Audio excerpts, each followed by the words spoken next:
Assalamualaikum warahmatullahi wabarakatuh. Salam Om Swastiastu, Namo Buddhaya, salam kebajikan.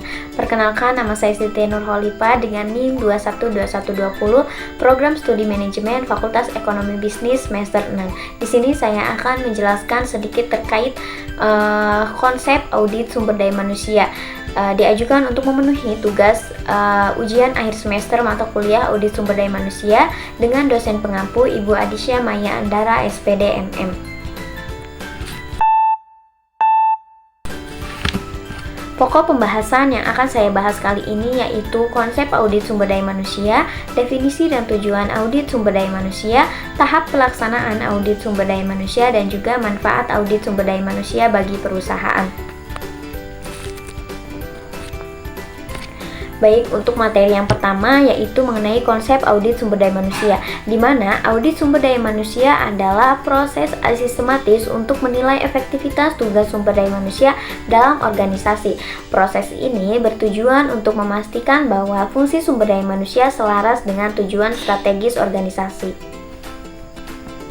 Untuk materi selanjutnya mengenai definisi dan tujuan audit sumber daya manusia, di mana audit sumber daya manusia adalah penilaian sistematis terhadap efektivitas kebijakan, prosedur, dan praktik sumber daya manusia. Tujuannya adalah untuk mengidentifikasikan area yang perlu ditingkatkan, meminimalkan resiko, dan juga meningkatkan efisiensi operasional. Dalam tujuan audit sumber daya manusia ini, yang pertama ada menguji kepatuhan, di mana memastikan bahwa kebijakan dan praktik SDM sesuai dengan proses peraturan perundang-undangan. Yang kedua, memperbaiki efisiensi, di mana mengidentifikasikan peluang untuk meningkatkan efisiensi dan juga efektivitas program sumber daya manusia. Dan yang terakhir yaitu meningkatkan efektivitas, di mana dalam hal ini menilai apakah fungsi sumber daya manusia mendukung pencapaian tujuan organisasi.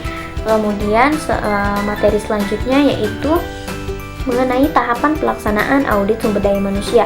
Dalam proses audit sumber daya manusia umumnya terdiri dari beberapa tahapan, mulai dari perencanaan hingga penyusunan rekomendasi.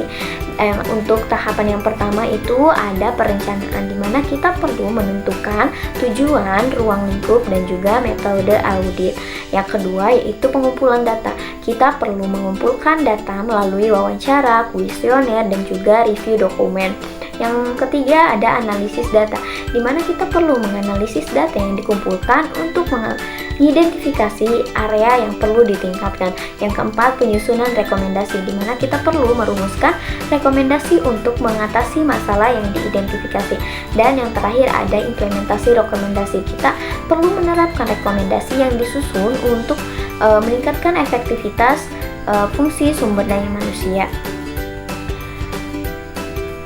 Untuk materi selanjutnya yaitu mengenai manfaat audit sumber daya manusia bagi perusahaan.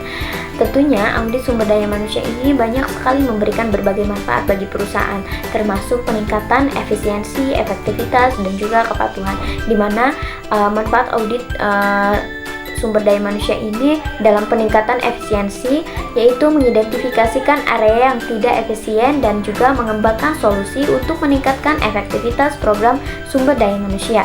Yang kedua yaitu efektivitas yang lebih tinggi, di mana manfaat audit sumber daya manusia ini bisa memastikan bahwa fungsi sumber daya manusia selaras dengan tujuan strategis organisasi dan mendukung pencapaian tujuan tersebut. Dan yang terakhir yaitu kepatuhan yang lebih baik. Manfaat audit sumber daya manusia yang terakhir yaitu kita dapat memastikan bahwa kebijakan dan praktik sumber daya manusia sesuai dengan peraturan perundang-undangan dan standar etika. Dari pembahasan yang telah saya bahas, dapat disimpulkan bahwa audit sumber daya manusia itu merupakan alat penting untuk menilai efektivitas fungsi sumber daya manusia dan mengidentifikasikan area yang perlu ditingkatkan. Rekomendasi yang disusun harus ditindaklanjuti untuk memastikan bahwa fungsi sumber daya manusia itu terus berkembang dan selaras dengan kebutuhan organisasi. Mungkin itu saja yang dapat saya sampaikan. Terima kasih. Wassalamualaikum warahmatullahi wabarakatuh.